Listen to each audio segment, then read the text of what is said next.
Balita Nationwide. Ito naman hong halos 1 bilyong pisong halaga ng shabu na na-recover dyan ho sa mga baybayin ng Bataan, posibleng konektado raw ho dun sa mga malawak na drug shipment na iba pa dahil po sa pagkakapare-pareho ng mga Chinese markings sa packaging ho nito ayon sa PNP. Brigada Kath Austria, i-brigada mo! Brigada Live Report.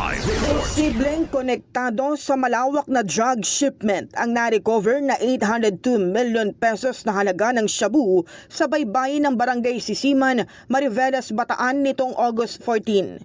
Ayon kay PNP Chief General Nicolas Torre III, kapansin-pansin na halos kapareho ang packaging ng mga nasamsam na droga na may mga Chinese marking sa mga nauna nang na-recover sa iba't ibang bahagi ng karagatan sa western seaboard ng bansa.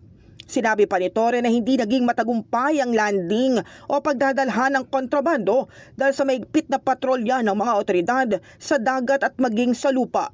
Sa kabuuan, umaabot na sa 9.3 bilyon ang halaga ng droga na na-recover sa Zambales, Pangasinan, Ilocos Norte, Ilocos Sur at Cagayan nitong mga nakaraang buwan.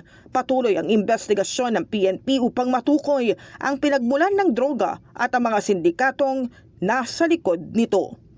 In the heart of changing lives, ako si Brigada Kath Austria ng 105.1 Brigada News sa Manila, the Music and News Authority. Balita Nationwide. Ang bahaging ito ay hatid sa atin ng NutriCleanse Herbal Capsule. Linis tiyan, sexy tiyan.